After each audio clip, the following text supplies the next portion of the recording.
नमस्कार श्रोते हो. आज आपण या व्हिडिओमध्ये उर्वशी अप्सरा पृथ्वीवर का उतरली याची मी तुम्हाला एक गोष्ट सांगणार आहे. ही गोष्ट ऐकल्यानंतर उर्वशी अप्सरेविषयीचे आपले जे सर्व काही प्रश्न आहेत त्यांचे उत्तरे आपल्याला भेटून जातील. तर कथेला सुरुवात करूया.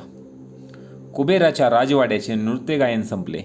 रंभा, मेनका, उर्वशी, चित्रलेखा आणि अप्सरा आकाशमार्गाने देवलोकी परत जात होत्या. जाता जाता हास्यविनोद चालले होते. थट्टा मस्करीतून हास्याची कारंजी उसळत होती.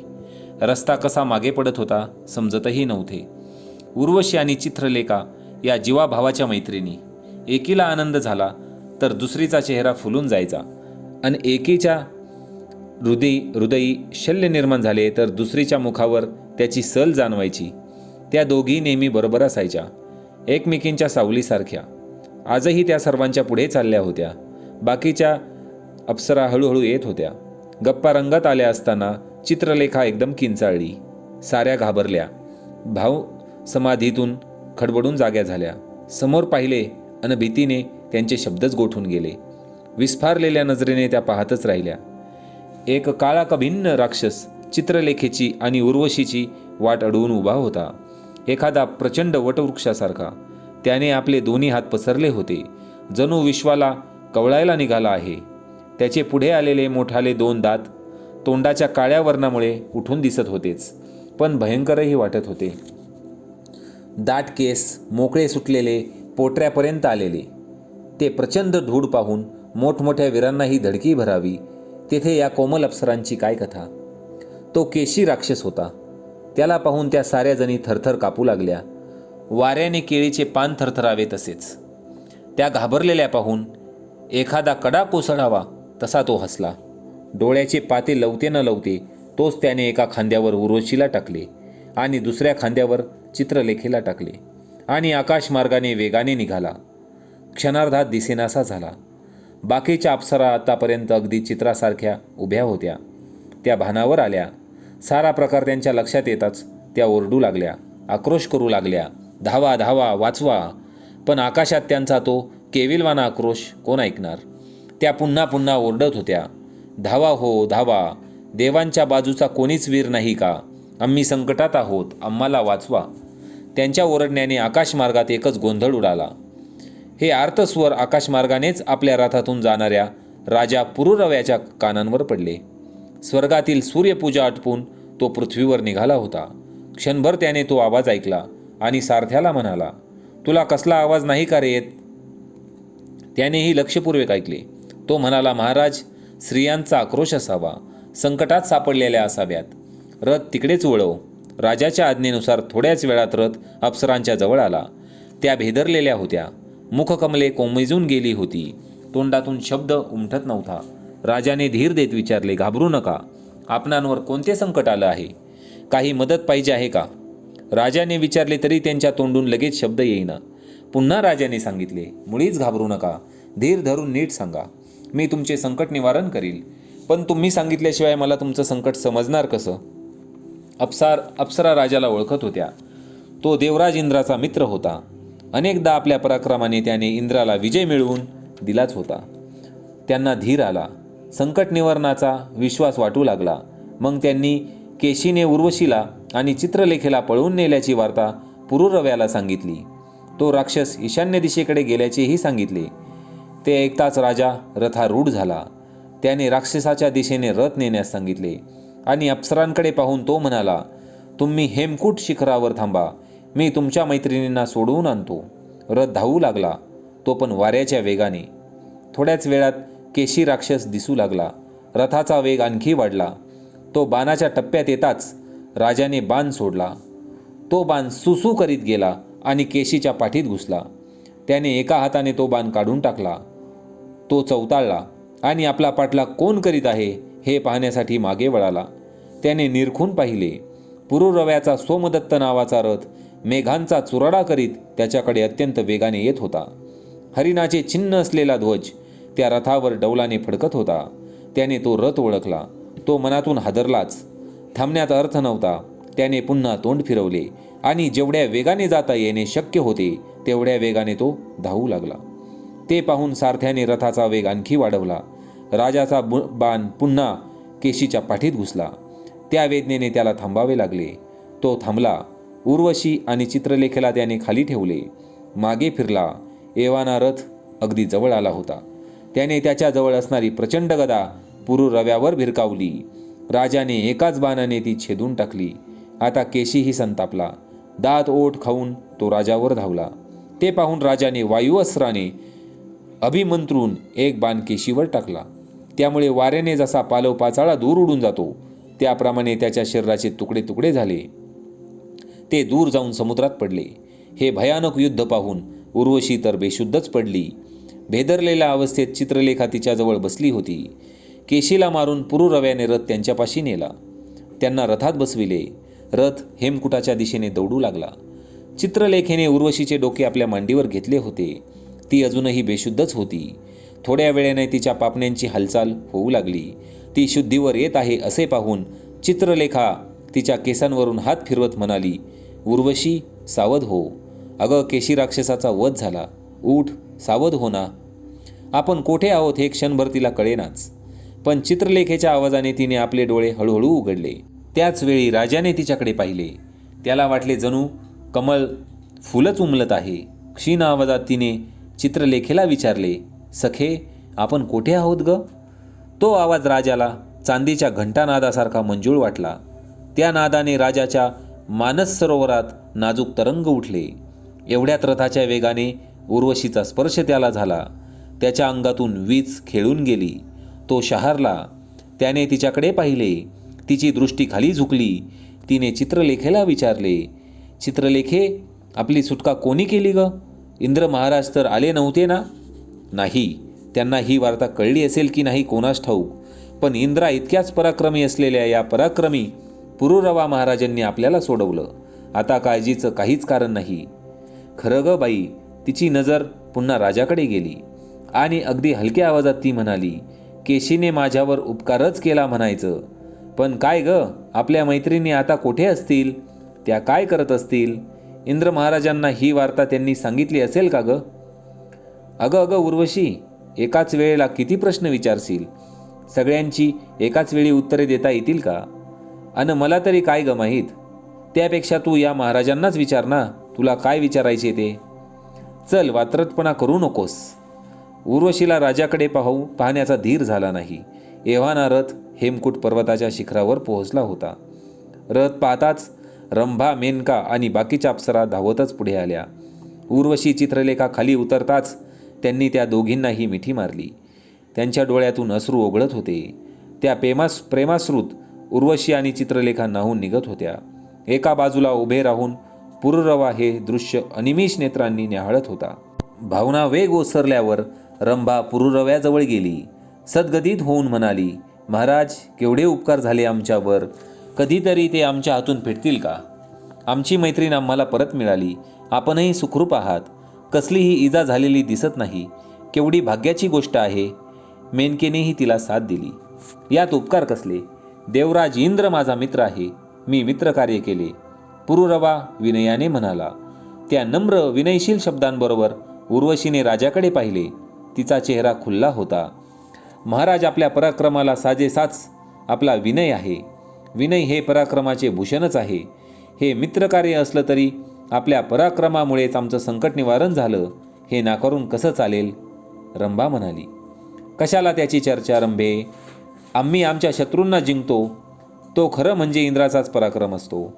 अगं, साधी गोष्ट सांगतो. वनराज सिंहाने वनात गर्जना केली की त्याचे प्रतिध्वनी गिरीज कंदरातून उमटतात आणि त्या प्रतिध्वनीलाही मोठमोठ्या हत्तींची पाचावर धारण बसते. तसं आहे पराक्रम इंद्र महाराजांचा.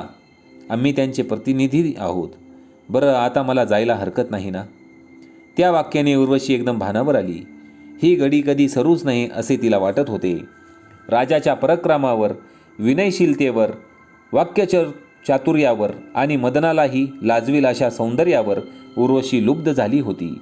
तेथून जाण्याची तिची इच्छा नव्हती, पण इतर राजाचा निरोप घेऊन निघाल्या. तिलाही जाणे भाग होते. तिने राजाचा निरोप घेण्यासाठी त्याच्याकडे पाहिले. काय बोलावे हे तिला सुचेना. डोळेच फक्त बोलत होते, खूप काही सांगत होते. पाय जड झाले होते, मन तेथेच रेंगाळले होते. चित्रलेखेने तिला भानावर आणून म्हटले, अगं चल ना, साऱ्या पुढे गेल्या आहेत. ती जाऊ लागली. पाय पुढे पडत नव्हते. ती पुन्हा पुन्हा मागे वळून पाहत होती. दोघेही एकमेकांना आपल्या नजरेत साठवत होते. चित्रलेखेने मागे वळून पाहिले. उर्वशी मागेच होती. तिने पुन्हा हाक मारली, अगं येतेस ना? चित्रलेखे, अगं निघालेच होते, पण हा हार बघ ना, या झुडपात कसा अडकून पडलाय. निघत नाहीये बघ, तेवढा सोडवतेस का? चित्रलेखेने पाहिले. दोघेही एकमेकांकडे अनिमिष नेत्रांनी पाहत होते. ती पुढे झाली. हार काढता काढता ती म्हणाली, तुझा हार बराच हुशार आहे की. का ग? बघ ना कसा नेमक्या वेळी योग्य ठिकाणी अडकून बसतो. चल चाहटळ कुठली, उगाच काहीतरी बडबडू नकोस. आधी हार काढ पाहू. झुडपात अडकलेला हार काढणं सोपं आहे ग, पण तुझं मन जर कुठं गुंतलं असेल तर ते कसं सोडवू बाई? चित्रलेखेने कोपरखळी दिली. उर्वशी लाजली. हार निघाला. त्या दोघी जाऊ लागल्या. दूर दूर गेल्या. अजूनही पुरुरवा त्याच दिशेकडे एकटक पाहत होता. अखेर सारथी म्हणाला, महाराज निघायचे आहे ना? हो, भानावर येत राजा म्हणाला. रथ राजधानीच्या दिशेने दौडू लागला, पण राजाचे मन मात्र अजून त्या हेमकुटावरच रेंगाळत राहिले होते, सायंकाळच्या सूर्यकिरणांप्रमाणे. पुरुरवा राजधानीत परत आला, पण शरीराने. मन अजून हेमकुटावरच रेंगाळत होते. तेथून परत जाताना हार अडकल्याचे निमित्त करून पुन्हा पुन्हा मागे वळून पाहणारी उर्वशी त्याच्या नजरेसमोर दिसत होती. तिची त्याला सारखी आठवण येत होती. त्यामुळे त्याचे खाण्यापिण्यात लक्ष लागेना. रात्री शांत झोप लागेना. कधी कधी तो मंचकावर उठून बसे. शून्य दृष्टीने दूरवर एकटक पाहत बसे. मधूनच दीर्घ निश्वास टाकी. विचारमग्न होई. रात्र त्याला वैरिणीसारखी वाटू लागली. या मनस्थितीचा परिणाम रोजच्या कार्यक्रमावरही होऊ लागला. नोकर चाकरांशी तो धड बोलेना, राणीशीही बोलेना. तिने राजाच्या उद्विग्नतेचे कारण शोधण्याचा खूप प्रयत्न केला, पण त्याने उडवाउडवीची उत्तरे दिली. प्रकृती बिघडली असेल म्हणून राजवैद्यांना बोलावले, त्यांनाही निदान होईना. शरीराला काहीच झाले नव्हते. जखम झाली होती ती मनाला. शल्य रुतले होते ते हृदयात. त्याला राजवैद्यांच्या औषधाने गुण कसा येणार होता? राजाचा एक मित्र होता, मानवक नावाचा. त्याच्याशीही तो मोकळेपणाने बोलत नव्हता, काही सांगत नव्हता. त्याने ठरविले की राजाच्या उदासीनतेने कारण शोधायलाच पाहिजे. बरेच दिवस त्याला यश आले नाही. असाच एक दिवस राजा दरबाराचे काम आटोपून परत आला होता. थोडासा त्रासला होता. मानवकलाच शोधत होता. तो समोर दिसताच राजा त्याला म्हणाला, मित्रा चल जरा बागेत जाऊन बसू. मानवकाला ते हवेच होते. आज राजाला बोलते करायचे असे त्याने ठरविले. लगेच त्याने संमती दिली.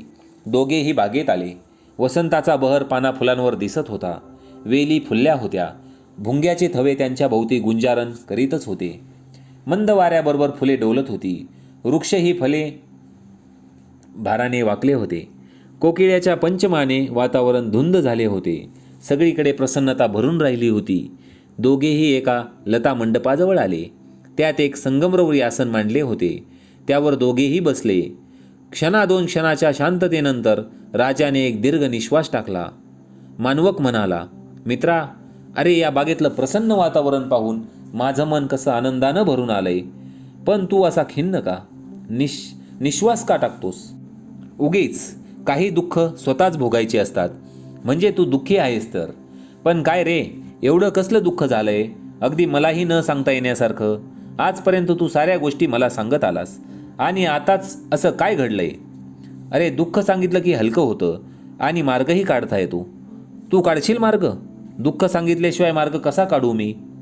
मग राजाने हेमकुटावरचा सारा प्रसंग सांगितला आणि म्हणाला, मित्रा, त्या वेळेपासून माझं प्रेम उर्वशीवर बसलं आहे. तिच्यासाठी मी बेचैन झालो आहे. असं आहे तर एकूण. पण काय रे मित्रा, ती इतकी सुंदर आहे? अरे सुंदर म्हणून काय विचारतोस? ती एवढी सुंदर आहे की तिला उपमा देण्यास उपमानच नाही. तिच्या मुखाला चंद्राची उपमा देईल म्हटलं तर तो कलंकित आणि तिचं मुख निष्कलंक, नित्तळ. तिच्या डोळ्यांना कमलदलाची उपमा द्यायचं झालं तर त्यात प्रेमकटाक्ष नाहीत. तिच्या रेशमासारख्या काळ्याशार केशकल्पांना धुंद यामिनीची उपमा देईन म्हटलं. नको, तू उपमा देऊच नकोस. कळलं मला, तू तिच्यासाठी वेडा झाला आहेस, एवढाच त्याचा अर्थ. राजाने पुन्हा एक दीर्घ निश्वास सोडला आणि म्हणाला, मित्रा, मला ती पुन्हा भेटेल का रे? भेटेल ना. सांग कुठे भेटेल, कधी भेटेल? स्वप्नात भेटेल तुला. मानवका, उगीच थट्टा करू नकोस रे. आणि मग त्यांच्या बोलण्याचा विषय होता उर्वशी. तिकडे स्वर्गात उर्वशीची ही अवस्था अशीच झाली होती. पुरुरव्याशिवाय तिला काही सुचत नव्हते. नृत्य गायनात तिचे मन रमत नव्हते. एकदा तरी महाराजांना पाहिलेच पाहिजे या तीव्र इच्छेने ती चित्रलेखीला घेऊन पृथ्वीवर आली, अदृश्य होऊन. त्या दोघींनाही तिरस्करणी नावाची विद्या अवगत होती. तिच्या प्रभावामुळे अदृश्य होता येत असे. विशिष्ट मंत्राचा जप करून केसांची गाठ मारली की अदृश्य, पुन्हा मंत्र म्हणून गाठ सोडली की प्रगट होता येत असे. अप्सरांना राक्षसांपासून त्रास होऊ नये म्हणून देवगुरूंनीच त्यांना ती विद्या शिकवली होती. पुरुरवा ज्या उद्यानात बसला होता त्या उद्यानात त्या आल्या. राजाचे आपल्यावर खरोखरच प्रेम आहे किंवा नाही हे तिला जाणून घ्यायचे होते. त्या राजाच्या अगदी जवळ येऊन उभ्या राहिल्या. तिने पाहिले, राजा कोमेजला होता. चेहऱ्यावरचा उत्साह मावळला होता. मित्राशी बोलताना वारंवार तिचाच उल्लेख करीत होता. तिचेच गुणवर्णन करीत होता. तिच्यासाठी तो वेडा झाला होता. हे पाहून उर्वशी सुखावली. तिला आता त्याच्यासमोर प्रकट झाल्याशिवाय चैन पडेना. पण चित्रलेखीने तिला बळेच थांबवले. ते पाहून उर्वशी म्हणाली, अगं निदान त्यांना पत्र तरी लिहू दे. तिने पत्र लिहिले. राजाच्या दिशेने सोडले. ते नेमके मानवकाच्या अंगावर पडले. तो घाबरला, ओरडला, साप साप. राजाने ते भुर्जपत्र पाहिले. म्हणाला, आहारे भ्याड कोठला, हा काय साप आहे होय? अरे भुर्जपत्र दिसतंय. असेल तुझ्या त्या उर्वशीचे. राजाने ते भुर्जपत्र हातात घेतले, पाहिले आणि त्याचा चेहरा एकदम आनंदाने उजळला. त्याने आनंदातिशयाने उडीच मारली व म्हणाला, मित्रा, अरे बघ बघ, तिचेच आहे पत्र. असे काय लिहिले आहे रे? मानवक म्हणाला. राजाने पत्र हातात घेतले. तो वाचू लागला. प्राणनाथ, तुमच्या विरहाने मीही अतिशय व्याकुळ झाली आहे. चंदनाच्या लेपाने माझ्या अंगाचा दाह होतो. पारिजातकाच्या फुलांची शय्याही मला टोचते आणि नंदनवनातील शीतल वारा भाजून काढतो. तुम्हाला अगदी कधी भेटेल असं मला झालंय. त्याने पत्र वाचले, पुन्हा वाचले, मग जास्त दीर्घ श्वास टाकून म्हणाला, प्रिये, मग भेटायला काय मी नको म्हणतोय? खरंच भेटशील का? उर्वशीने ते शब्द ऐकले. महाराजांना भेटायला तीही उत्सुक झाली होती. चित्रलेखाला ती म्हणाली, सखे, आता धीर धरवत नाही ग, आणि महाराजांसमोर जाण्याचे धाडसही होत नाही. तू असं कर ना, तू पुढे हो, मग थोड्या वेळाने मी येईल. चित्रलेखेने मंत्रप्रभाव काढून घेतला. तिला पाहताच पुरुरवा आश्चर्यचकित झाला. कोण? चित्रलेखा? तिच्या आसपास उर्वशी असेल म्हणून तो इकडे तिकडे पाहू लागला, पण ती कोठेही दिसेना. न राहून त्याने विचारले, चित्रलेखे, तू एकटीच कशी? गंगा यमुनांचा संगम ज्याने एकदा पाहिला त्याला नुसती यमुना पाहून कसे बरे बरे वाटेल? महाराज, इतका उतावळपणा बरा नाही. अगोदर मेघमाला दिसते आणि मगच विद्युल्लतेचे दर्शन होते, नाही का? आणि तेवढ्यात उर्वशी ही प्रकट झाली. तिला पाहताच पुरुरवा अतिशय आनंदला. तिच्या सौंदर्याने मानकवही आश्चर्यचकित झाला. तो तिच्याकडे पाहतच राहिला. राजाने त्या दोघींना त्या लता मंडपात बसायला सांगितले. आता तो लता मंडप फुलांनी बहरला आहे असे राजाला वाटले. वातावरण कसं सुगंधित झालंय असं त्याला वाटलं. त्या दोघीही बसल्या. मग उर्वशी, चित्रलेखा, पुरुरवा आणि मानवक बराच वेळ तेथे बोलत बसले. वेळ कसा जात होता हे समजत नव्हते. ते आणखीही खूप वेळ बोलत बसले असते, पण एक देवदूत तेथे अकस्मात आला. त्यांची भावसमाधी भंग करीत म्हणाला, अगं उर्वशी, किती शोधायचे तुम्हाला?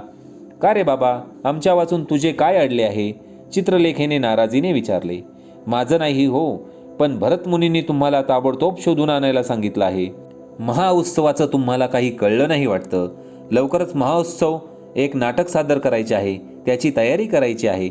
सगळे आले आहेत, तुम्हीच फक्त नाहीत. बरं, भरतमुनींची तू लाडकी शिष्या म्हणून त्यांनी तुला ताबडतोब घेऊन यायला सांगितलं आहे. चला चला लवकर. उर्वशीचा चेहरा म्लान झाला, वद्य पक्षातल्या चंद्रासारखा. तो कोमेजला. तिला पुरुरव्याशी अजून बोलायचे होते, पण तिचा इलाज नव्हता.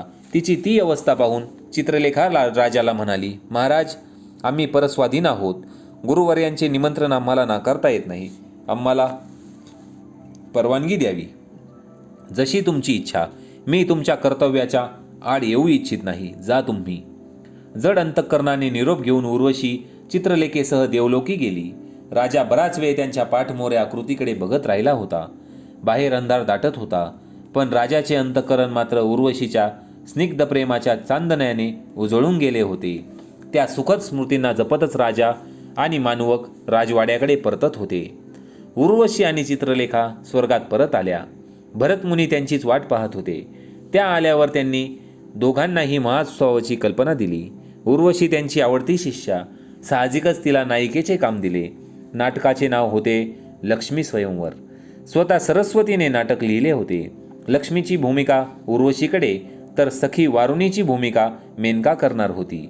भरतमुनींनी नाटकाची तालीम घ्यायला सुरुवात केली. ते उर्वशीला अभिनयाचे धडे देऊ लागले.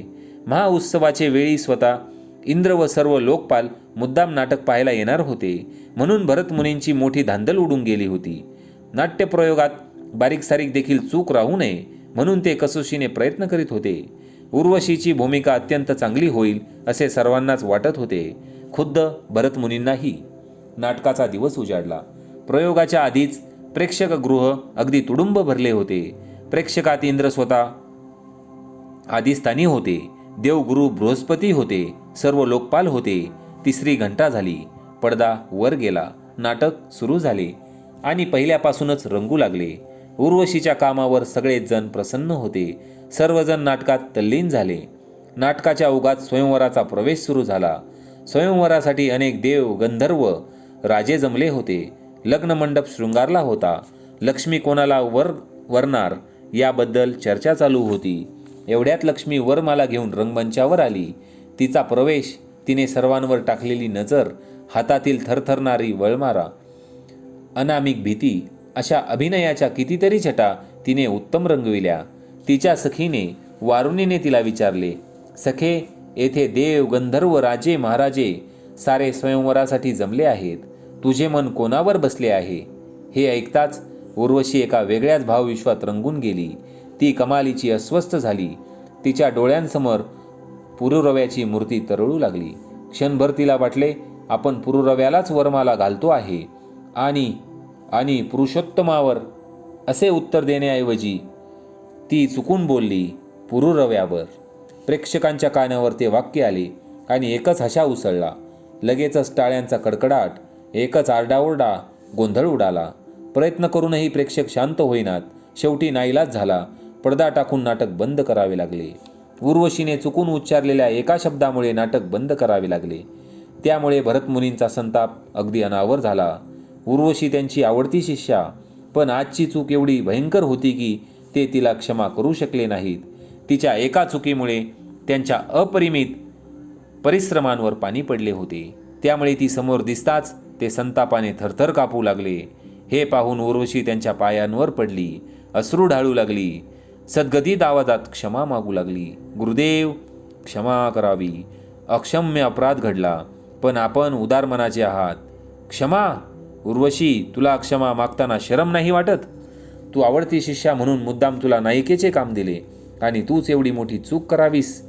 गुरुदेव, मला काही बोलू नकोस. तुझा अपराध एवढा मोठा आहे की क्षमा करणं शक्य नाही. पृथ्वीवरच्या एका माणसाचे तू सतत चिंतन करीत असल्यामुळे आजचे नाटक बंद पडले. मी तुला असा शाप देतो की तुला यापुढे पृथ्वीवरच राहावे लागेल. तुला स्वर्गात जागा मिळणार नाही. शाप ऐकून उर्वशी थरथर कापू लागली. डोळ्यांचा बांध फुटला आणि खाली मान घालून ती घळाघळा अश्रू ढाळू लागली. चित्रलेखा आली. मेनका, रंभा या अप्सराही आल्या. त्यांनी तिची समजूत घातली, तिला धीर दिला. आपण उशाप मागू असे सांगितले, पण व्यर्थ. उर्वशीच्या डोळ्यांचे पाणी काही केल्या खळेना. ही वार्ता इंद्रालाही समजली. तो स्वतः उर्वशीची समजूत घालण्यासाठी आला. उर्वशीचे प्रेम पुरुरव्यावर आहे हे इंद्रालाही समजले होते. बरं, पुरुरवा हा इंद्राचा परम मित्र. त्याच्या पराक्रमामुळे इंद्राने अनेक वेळा युद्धात विजय मिळवले होते. आपल्या मित्रावरील उत्कट प्रेमामुळेच उर्वशीच्या हातून प्रमाद घडला होता. भरतमुनींचा शाप नाहीसा करणे किंवा निष्प्रभ करणे अशक्यच होते. तेव्हा या संकटातून काही चांगला मार्ग काढता येईल का याचा विचार करीतच तो आला होता.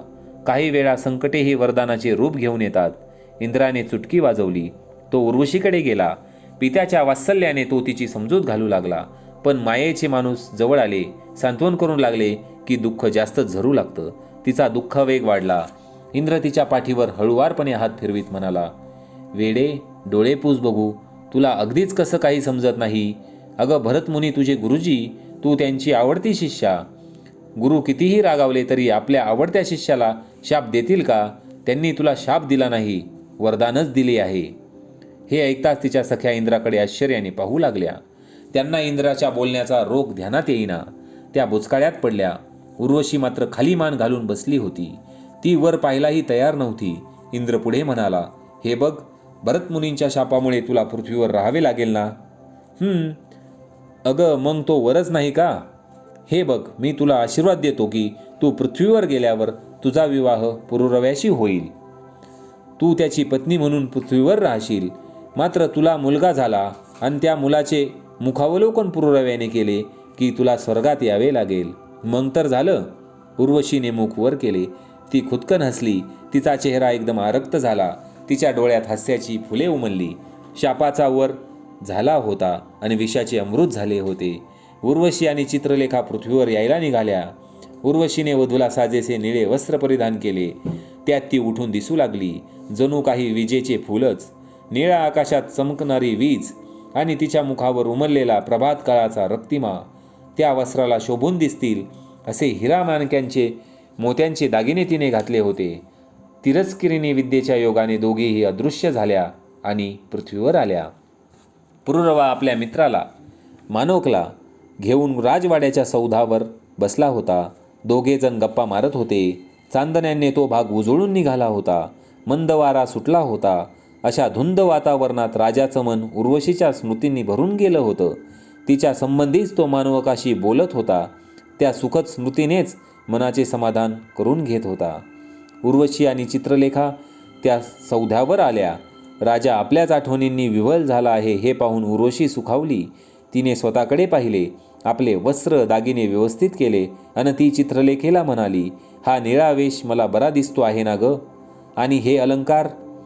चित्रलेखा म्हणाली, मला काय विचारतेस? ते बघ महाराज तिथे आहेत, आता त्यांनाच विचार ना.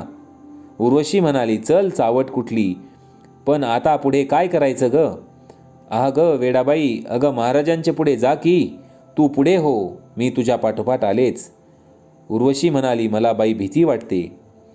चित्रलेखा म्हणाली, आता भिवून कसं चालेल? तू आता त्यांची पट्टराणी होणार आहेस. इंद्र महाराजांचा आशीर्वाद आठवतोय ना? उर्वशीच्या गालावर गुलाब खुलले. ती पुढे गेली. महाराजांच्या समोर जाऊन उभी राहिली. क्षण गेला, 2 क्षण गेले. महाराजांनी पाहिले सुद्धा नाही. ती कट्टू होऊन परत आली अन म्हणाली, अगं त्यांनी माझ्याकडे पाहिले देखील नाही. किती वेळ उभा राहायचं? मला बाई खरंच भीती वाटते. स्वीकारतील ना मला ते? चित्रलेखेने पाहिले अन हसतच ती म्हणाली, खरंच ग बाई, तू किती धांडरट. महाराजांना भेटायची इतकी घसली घाई तुला. अगं तिरस्करणी विद्येचा प्रभाव तुझ्यावर असताना तू त्यांना कशी दिसशील? खरंच की माझ्या लक्षातच आले नाही. मग तिरस्करणी विद्येचा प्रभाव नाहीसा करून त्या दोघी प्रकट झाल्या. पुरुरव्यासमोर जाऊन उभ्या राहिल्या. त्यांना पाहताच पुरुरव्याचा आपल्या डोळ्यांवर विश्वासच बसेना. तो आनंदाने उद्गारला, कोण तुम्ही आणि अशा वेळेस? मग चित्रलेखा पुढे झाली. तिने भरतमुनींच्या शापाची आणि इंद्राच्या आशीर्वादाची वार्ता त्याला सांगितली. मात्र त्याच्या आनंदावर विरजण पडायला नको म्हणून पुत्रमुख पाहताच उर्वशी परत जाईल हे तिने त्याला सांगितलेच नाही. सारं ऐकल्यावर पुरुरव्याला अमृतात न्याहाल्यासारखं वाटलं. आनंदाचा सागरच समोर पसरला होता. त्यावर आनंदाचेच तरंग उमटत होते. शब्द बोल झाले होते. नेत्रच बरंच काही बोलत होते. काही क्षणानंतर पुरुरव्याने दोघींनाही राजवाड्यात नेले. त्यांची व्यवस्था एका महालात केली. दुसऱ्या दिवशी प्रातःकाळी मानवक राणीकडे गेला. मध्यस्थाची भूमिका त्याने यशस्वी रीतीने पार पाडली. राणीने उर्वशीबरोबरच्या विवाहाला आनंदाने संमती दिली. लवकरच पुरुरवा आणि उर्वशी विवाहबद्ध झाले. उर्वशीच्या सहवासात पुरुरव्याचा काळ आनंदाने जात होता. इतके दिवस स्वर्गात राहिल्याने पृथ्वीवर राहणे कितपत जमेल याची उर्वशीला थोडी काळजी वाटत होती, पण ती दूर झाली. तिने आपला विनम्र लाघवी स्वभावाने सगळ्यांची मने जिंकून घेतली होती. राणी तर तिच्यावर धाकट्या बहिणीप्रमाणे प्रेम करीत असे. राजा तिच्या सेवेला सदैव तत्पर असे. कोणतीही उणीव नव्हती. तिची कोणतीही इच्छा अपुरी राहत नसे. दिवस उलटत होते. एकदा उर्वशीला वाटले आपण वनविहाराला जावे. पुरुरव्याने त्याला संमती दिली. राज्याची व्यवस्था लावून दोघेही निघाले. ते गंधमादन पर्वतावर आले. तेथील रम्य वनश्रीने त्यांचे स्वागत केले. त्या पर्वताभोवती घनदाट अरण्य होते. हत्ती, हरण, ससे, कोल्हे इत्यादी विविध प्रकारचे पशु तेथे निवास करीत होते. कोकिळ, मोर, चातक, चक्रवाक या पक्ष्यांच्या किलबिलाटाने त्या पर्वतावर चैतन्य वावरत होते. मधूनच गंगा नदी वाहत होती. तिच्या अथांग डोहात हत्तींची जलक्रीडा चाले. पात्राच्या दोन्ही बाजूंना ऋषींचे आश्रम होते. वेदमंत्राचा घोष वातावरण भारून टाकीत असे. अशा रम्य परिसरात पुरुरव्याने एक छानशी पर्णकुटी बांधली. किती शांत वाटत होतं दोघांनाही. दासदासींची वर्दळ नव्हती. राजकारण्यांची जाणी येणी नव्हती. सारं कसं शांत शांत वाटत होतं. दिवस उलटत होता. एकमेकांच्या सहवासात दोघेही तृप्त झाले होते. प्रेम गहिरे झाले होते. आणखी काही दिवस उलटले. उर्वशीच्या पोटी राजाचा अंकुर वाढू लागला. राजाला कृतार्थता वाटली. उर्वशीच्या प्रेमाच्या अमृतात चिंब भिजल्यासारखे वाटत होते. एक दिवस पुरुरवा गंगेच्या काठाने एकटाच फिरत होता. गंगेच्या पात्रात काही विद्याधर आणि विद्याधरींची जलक्रीडा चालली होती. ती पाहत तो पुढे जात होता. जाता जाता तो एकदम थांबला. एक अप्रतिम लावण्यवती विद्याधर जलक्रीडा करीत होती. तिचे सौंदर्य पाहून राजा भान विसरला. एवढ्यात उर्वशी तेथे आली. राजाला कळलेही नाही. तिने ते पाहिले आणि ती रागावली, संतापली. ती जवळ उभी असताना पुरुरव्याने दुसऱ्या स्त्रीकडे पाहावे म्हणजे काय? हेच का त्याचे प्रेम? ती पाय आपटीत जाऊ लागली. त्यावेळी त्याचे लक्ष तिच्याकडे गेले. तो चपापला. तिला हाका मारू लागला. तिच्या पाठीमागे जाऊ लागला. उर्वशी केव्हाच दूर दूर निघून गेली होती. उर्वशी संतापाने बेभान झाली होती. असूयेने जळत होती. तिचा एवढा घोर अपमान पुरुरव्याने यापूर्वी कधीच केला नव्हता. पाय नेतील तिकडे ती जात होती. पुरुरव्याचा हाका तिला ऐकायला येत होत्या, पण तिकडे पाहावे असे तिला वाटेना. क्रोधाने तिची विचारशक्तीच नष्ट झाली होती. ती चालतच होती. गंधमादन पर्वत मागे पडला तरी तिला थांबावेसे वाटेना.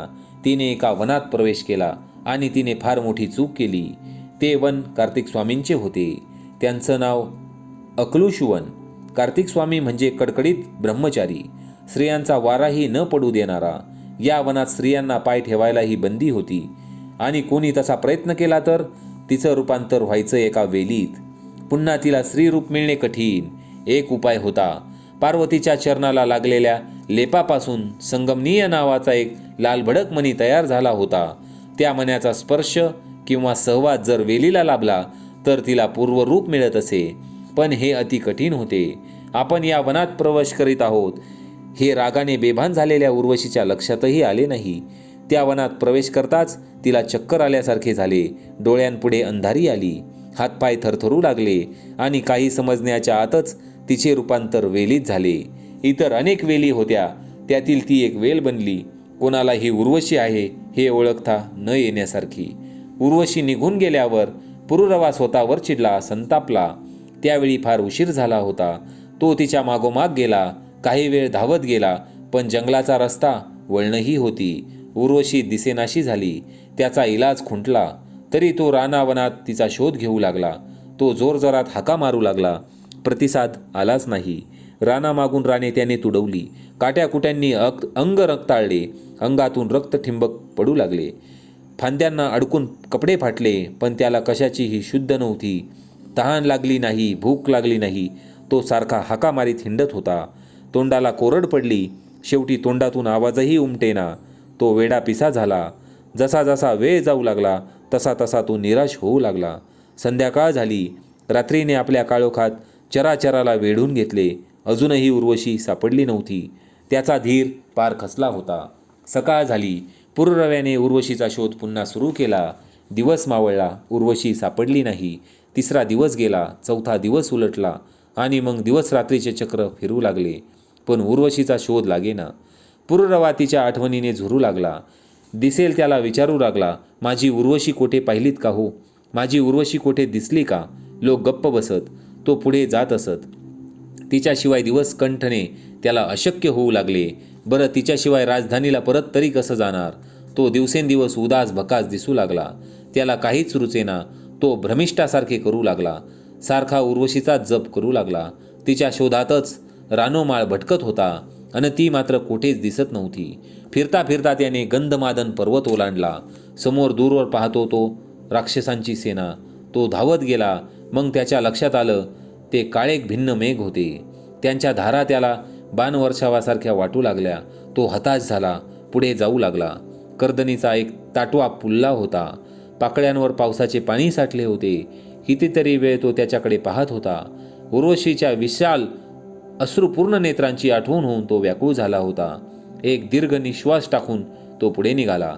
मनात आलं, या अरण्यापेक्षा हे वाळवंट असतं तर निदान प्रियेची पावलं तरी उमटली असती, मागोवा तरी घेता आला असता. एक मोर नृत्य करताना पुरुरव्याने पाहिला. आशेने तो त्याच्याकडे गेला. त्याला विचारले, माझी उर्वशी तुला दिसली का रे? तो बोलत नाही असे पाहून तो म्हणाला, बरोबर, तू कसा बोलशील? तुझ्या पिसाऱ्यापेक्षाही सुरेख मृदुमुलायम अशा तिच्या केशपाल्याचा तुला हेवा वाटत असेल नाही? नको सांगूस. तेवढ्यात कोकिळेचा आवाज आला. त्याने वर पाहिलं आणि विचारलं, कोकिळे, अगं मंजूळ आवाजाचे आणि संगीताचे धडे जिने तुम्हाला शिकवले, ती माझी उर्वशी तुला दिसली का? सांग, बोलत का नाहीस? खरं आहे, माझ्या दुःखाची आर्तता तुझ्या हृदयाला कशी भिडणार? आर्ताची कळ आर्तालाच माहीत. पर दुःख नेहमीच शीतळ वाटतं. नको सांगूस बाई. पुरुरवा आणखी पुढे गेला. मंजूळ नादाने इकडे तिकडे पाहू लागला. राजहंस मानस सरोवराकडे जात होते. त्यांच्या कलरवाने आणि गतीने तो पुन्हा घाया झाला. हंसगामिनी उर्वशी त्याला दिसू लागली. राजहंसा, अरे थोडा थांबून मला उर्वशीचा पत्ता सांगशील का? खूप प्रवास केलात ना तुम्ही, मग दिसली नाही का तुम्हाला? अरे सांगा. तिचं डौलदार चालणं तुम्ही चोरलं म्हणून मी तुम्हाला रागवणार नाही. मग तर सांगाल. हंस न बोलता पुढे निघून गेले. निराश होऊन पुरुरवा ही पुढे चालू लागला. उर्वशीचा शोध घेत घेत अखेर तो अकलुष वनात आला. समोर आम्रवृक्ष होते, अशोक होते. त्याने विचारले, हे आम्रा, माझी उर्वशी तुला दिसली का? तू ही शाखा हलवून नकारच देतोस ना? मग कोठे बरं असेल ती? हे अशोका, तू शोकनायक आहेस. मग तू तरी सांग, तुझ्या ही शाखा कंपित होत आहेत. वाऱ्या वाचून तू शहारतो आहेस का रे बाबा? का तुझ्याही मनात काही अशुभ आहे? सांग. कोणीही उत्तर देईना. मग त्याने गुंजारव करणाऱ्या भ्रमरांना विचारले, जलक्रीडा करणाऱ्या गजराजाला विचारले, पर्वतालाही विचारले, पण त्याने केवळ प्रश्नाचाच प्रतिध्वनी उमटविला. एका हरिणीला हे त्याने सद्गदित होऊन विचारले. हरणाचेही डोळे पाण्याने भरले, पण त्यालाही उत्तर देता आले नाही. पुरुरव्याच्या प्रश्नाला कोणीही उत्तर दिले नाही. तो तिच्या शोधासाठी फिरत होता, धावत होता, दिसेल त्याला विचारित होता. उत्तर आले नाही की निराश होऊन पुढे जात होता. दिवस उगवला तरी मनातला निराशेचा अंधार कमी होत नव्हता आणि रात्र तर खायला उठत होती. सातजन्मीची वैरीण भासत होती. असाच एक दिवस त्या वनात तो भटकत होता. शोध चालूच होता. जाता जाता त्याचे लक्ष एका दगडाकडे गेले. त्याच्या खाली काहीतरी चकाकत असल्याचे त्याला दिसले. त्याची जिज्ञासा जागृत झाली. तो जवळ गेला. अग्नीसारखी तेजस्वी आणि लाल वस्तू होती ती. त्याने उचलली, हातात घेतली. तो निरखून पाहू लागला. इतक्यात आकाशवाणी झाली, राजा, तू भाग्यवान आहेस. इतरांना अप्राय असा हा संगमनीय मणी आहे. तू तो घे. याच्या सहाय्यानेच तुला उर्वशीची प्राप्ती होईल. ती आकाशवाणी राजाला ग्रीष्मातल्या मंद झुळकेसारखी वाटली. त्याचा चेहरा जरा खुलला. खसलेल्या मनात आशेचा अंकुर निर्माण झाला आणि दमलेल्या शिनलेल्या शरीरात चैतन्य संचारले. तो नव्या दमाने उर्वशीचा शोध घेऊ लागला. तो एका वेलीजवळ आला. वेल अगदी सुकल्यासारखी दिसत होती. पाने खाली झुकली होती. फुले तर तिच्यावर मुळीच नव्हती. पुरुरव्याला त्या वेलीविषयी ओढ वाटू लागली. मनात आलं, हिला माहीत असेल का उर्वशीचा ठाव ठिकाणा? तो जवळ गेला. त्याला काय वाटलं कोणास ठाऊक, पण त्याने त्या वेलीला एकदम मिठी मारली आणि क्षणार्धात उर्वशी त्याच्यापुढे उभी राहिली. पुरुरव्याच्या स्वतःच्या डोळ्यांवर विश्वासच बसेना. हे सत्य की स्वप्न? त्याने स्वतःला चिमटा घेऊन पाहिला, पण हे सत्य होते. उर्वशी तर आनंदाती अशाने थरथरू लागली. तृषार्त्याला पाणी, क्षुधोपीडिताला अन्न किंवा भक्ताला देव भेटल्यानंतर होणारा आनंद तिच्या नेत्रांतून ओसंडत होता. तिने नेत्र वर उचलले. भुकेलेल्या नेत्रांनी ती पुरुरव्याला पिऊन टाकू लागली. त्याची ती थकलेली, शिनलेली, कृश झालेली आकृती पाहून उर्वशीच्या नेत्रांना पाझर फुटले. ती झटकन खाली वाकली, त्याच्या पायावर पडली आणि गदगदलेल्या आवाजात म्हणाली, नाथ, क्षमा करा मला. मी फार दृष्ट आहे. वाईट आहे. तुम्हाला सोडून निर्दयासारखी निघून आले. माझ्यामुळे काय ही अवस्था करून घेतली? नाथ क्षमा करा. उर्वशी, चूक तुझी नव्हती, माझी होती. पुरुरव्याचे नेत्रही पाझरत होते. त्या अमृताश्रुत उर्वशीचे मस्तक भिजत होते. पुरुरव्याने तिला उठवली, छातीशी धरली आणि कितीतरी वेळ दोघेही स्थळ काळाचे भान विसरून एकमेकांना अश्रूंनी भिजवत होते. बऱ्याच वर्षांनी पुरुरवा आणि उर्वशी राजधानीत परत आले. सर्वांनाच आनंद झाला. राजाचे कार्य नियमितपणे सुरू झाले. मानवकालाही विशेष आनंद झाला. राजा उर्वशीबरोबर वनविहाराला गेल्यानंतर कोणकोणत्या घटना घडल्या त्या त्याने फक्त मानवकालाच सांगितल्या होत्या. उर्वशी ही पुन्हा नोकरचाकर दासदासी यांच्या वर्दळीला सरावली होती. दिवस सुखात जात होते. एखाद्या वेळेलाच पुरुरवा गंभीर होई, बेचैन होई. अलीकडे त्याला एक विचार नेहमीच अस्वस्थ करीत असे, आपल्यानंतर या गादीला वारस कोण? पण या विचाराचा प्रभाव उर्वशीचे सानिध्य लाभले की कमी होत असे. तिच्या सहवासात तो सारं विसरून जात असे. असेच दिवस उलटत होते. एकदा एक मोठी पर्वणी आली. लोक पुण्यसंपादनासाठी गंगास्नानाला गर्दी करू लागले. त्या दिवशी राजपरिवारातील अनेक लोक गंगा यमुनेच्या संगमावर स्नानासाठी जाणार होते. उर्वशीनेही स्नानाला जाण्याची इच्छा व्यक्त केली. निवडक दासदासींना घेऊन राजा, राणी, उर्वशी सारे स्नानाला निघाले. बरोबर मानवकही होताच. उर्वशीने राजाला दिलेला संगमनीय मणीही बरोबर घेतला होता. सोन्याच्या साखळीत गुंफून तिने तो गळ्यात घातला होता. त्याच्यापासून निर्माण होणाऱ्या तेजाने उर्वशीचे मुख अधिक आरक्त आणि आकर्षक दिसत होते. सर्व लोक स्नानाला संगमात उतरले तसे उर्वशीनेही तयारी केली. तो मणी कुठे पडू नये म्हणून तिने तो काढला. एका विश्वासू दासीजवळ दिला. तिने थोडासा हलगजरीपणा केला. एका रेशमी आच्छादनाखाली तिने तो मणी घाटावर ठेवला. रक्षणासाठी जरा दूर अंतरावरती बसली. इतक्यात घिरट्या घालणाऱ्या गिधडाने ते पाहिले. मण्याच्या परावर्तित होणाऱ्या लाल तेजामुळे त्याला तो मांसाचा तुकडा आहे असे वाटले. त्याने एकदम झडप घातली आणि तो मणी पळविला. मणी पळवला असा एकच आरडाओरडा झाला. पुरुरव्याच्या कानावर ते शब्द जाताच तो तीरासारखा धावत आला. सोन्याची साखळी तोंडात धरून ते गिधाड आकाशात घिरट्या घालत होते. ते पाहताच पुरुरव्याने आपला धनुष्यबाण आणण्याची आज्ञा केली. थोड्याच वेळात सेवक धनुष्यबाण घेऊन आला, पण तोपर्यंत ते गिधाड दिसेनासे झाले होते. पुरुरवा थोडा खिन्न झाला. तो मणी मिळवणे आवश्यक होते. उर्वशीच्या आणि त्याच्या जीवनात त्या मण्याचे स्थान फार मोठे होते. त्यांचे पुनर्मिलन त्याने घडवून आणले होते. थोडासा विचार करून राजाने आज्ञा दिली, शहराच्या रक्षणाधिकाऱ्याला सांगा, आज सायंकाळी पक्षी वस्तीला येतील तेव्हा सर्व वृक्ष धुंडाळून तो मणी परत मिळवा. त्याच्या दिव्य तेजाने अंधारात देखील तो मणी शोधून काढायला कोणतीही अडचण पडणार नाही. काय वाटेल ते झाले तरी तो मणी परत मिळालाच पाहिजे. राजाने आज्ञा केली आणि ते सारे राजवाड्यात परतले. पुरुरवा खिन्न झाला होता, चिंताक्रांत झाला. त्या मण्याशिवाय त्याला काही सुचत नव्हते. मानवक त्याची समजूत घालत होता, पण त्याची बेचैनी कमी होत नव्हती. अशा स्थितीत दिवस मावळला. संध्याकाळच्या वेळेला अमात्म्य तो संगमनीय मणी आणि एक बाण घेऊन महालात आला. प्रणाम करून त्याने राजाच्या पुढे त्या वस्तू ठेवल्या. तो मणी पाहताच राजाचा आनंद गगनात मावेनासा झाला. तो लगेच म्हणाला, ज्याला हा मणी सापडला आहे त्याला चांगले मोठे बक्षीस द्या. पण काय हो अमात्य, हा मणी तुमच्याजवळ कोणी आणून दिला? महाराज, आपल्या आज्ञेप्रमाणे आम्ही मण्याचा शोध घेत होतो. खूप प्रयत्न करूनही ते गिधाड आम्हाला सापडत नव्हते. पण योगायोग असा की ते गिधाड आमच्यासमोर येऊन पडले. त्याच्या अंगात बाण घुसलेला होता. ते मेले होते. तोंडात हा मणी तसाच होता.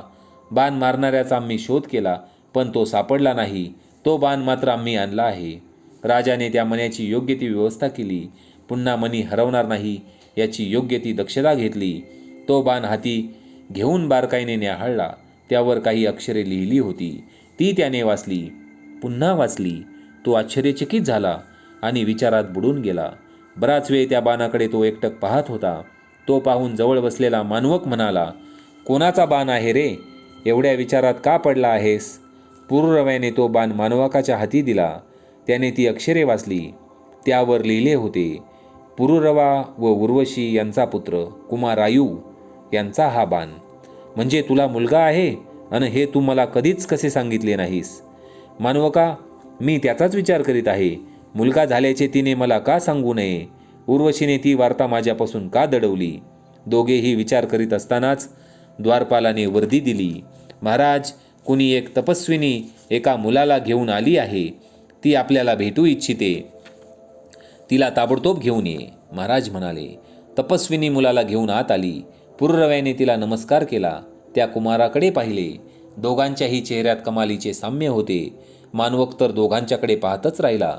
तपस्विनीने कुमाराला सांगितले, कुमार, आपल्या पित्याला नमस्कार कर पाहू. कुमाराने पुररव्याला नमस्कार केला. त्याने त्याला जवळ घेतले. वात्सल्याने त्याच्या मुखावरून हात फिरवला. त्याला सांगितले, बाळ, हे काका आहेत, मानवक काका. त्यांनाही नमस्कार कर. त्याने त्यांनाही नमस्कार केला.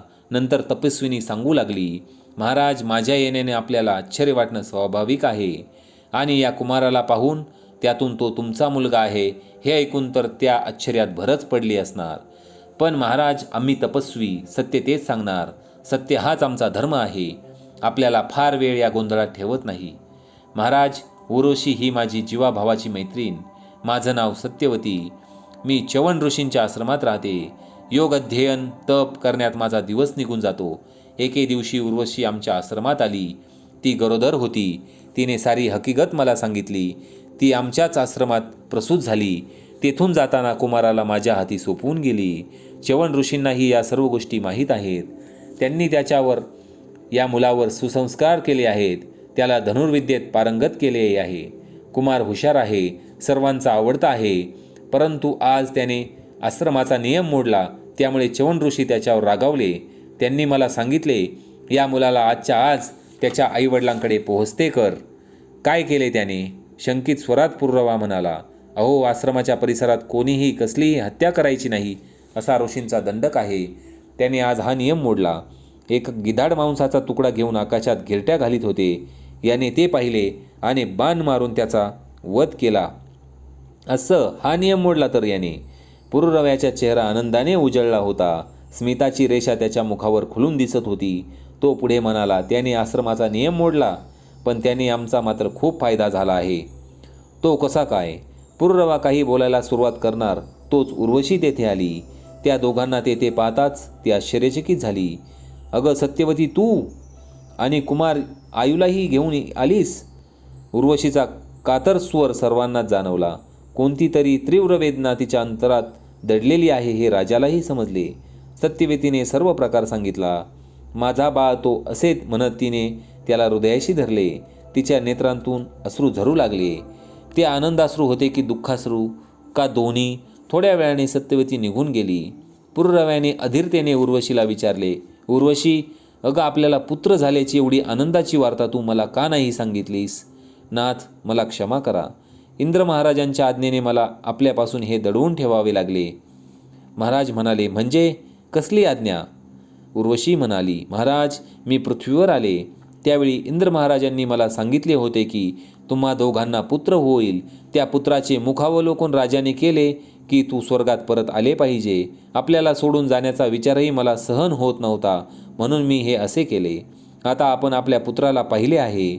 इंद्र महाराजांच्या आज्ञेप्रमाणे आता मला गेले पाहिजे. ते ऐकून पुररव्याला वाईट वाटले. पुत्रलाभाने तो आत्ताच काही क्षण सुखसमुद्रात विहार करीत होता, पण या वार्ताने त्याचे सुख एकदम हिरावून घेतले. जीवन शून्यवत दिसू लागले. तो म्हणाला, उर्वशी, इंद्राची आज्ञा पाळलीच पाहिजे, पण तुझ्याशिवाय मला काहीच गोड वाटणार नाही. मी हे सुखोपभोग घेऊच शकणार नाही. आता मी आपल्या आयूला राज्याभिषेक करतो आणि वनात जातो. नाथ, असा अविचार करू नका. आयू अजून लहान आहे. आपण संन्यास घेऊन वनात गेलात तर त्याला आधार कोणाचा? दोघेही काही क्षण स्तब्ध होते. कोणाच्याच तोंडून शब्द उमटत नव्हता. एवढ्यात ब्रह्मवीणेचा मंजुळनाद त्यांच्या कानावर आला. पाठोपाठ नारायण नारायण असे शब्द त्यांच्या कानावर आले. त्यांनी पाहिले, नारद आकाशमार्गाने तेथे उतरत होते. ते येताच दोघांनीही त्यांचे स्वागत केले, पूजा केली. आसनावर बसत त्यांनी विचारले, अरे, तुम्ही असे दुःखी का? नारदा, आपण त्रिकालज्ञ. आपल्याला काय मी सारं सांगायला हवं? असं का आहे? म्हणजे उर्वशीला आता स्वर्गात जायला हवं म्हणून तुला वाईट वाटत आहे. संन्यासाचा निर्णयही त्याचमुळे ना? नारद म्हणाले, आपण सारं जाणता. मग राजा, एक गोड वार्ता तुला सांगतो. गोड वार्ता? नारद म्हणाले, हो, तुला वनात जाण्याची काही जरुरी नाही. तुझा हा निर्णय अंतर्ज्ञानाने इंद्र महाराजांना कळाला, म्हणून त्यांनी मला मुद्दाम पाठविले आहे. महाराज म्हणाले, कशासाठी? नारद म्हणाले, लवकरच राक्षसांबरोबर युद्ध सुरू होण्याची शक्यता आहे. त्यावेळी इंद्राला तुझी मदत लागेल, म्हणून तू संन्यास घेऊ नकोस. आणि दुसरा निरोप असा की उर्वशीने स्वर्गात परत येण्याचे काही कारण नाही. ती तुझी पत्नी म्हणून आयुष्यभर तुझ्याजवळ राहील. नारदाचे हे शब्द ऐकताच पुरुरव्याला आणि उर्वशीला आपल्यावर अमृताचा वर्षाव होतो आहे आणि आपण त्यात चिंब भिजतो आहोत असे वाटले. मनोमन दोघांनीही इंद्राला नमस्कार केला. पुरुरव्याला वाटलं, या आनंदाच्या क्षणी स्वर्गच धरेवर उतरला आहे. तर श्रोते हो, या व्हिडिओमध्ये आपण उर्वशी आणि पुरुरवा यांची प्रेमकथा पाहिली आहे. लवकरच आपण पुरुरवा आणि अर्जुन यांचा काय संबंध होता हेही पाहणार आहोत. भेटूया लवकरच पुढील व्हिडिओमध्ये. धन्यवाद.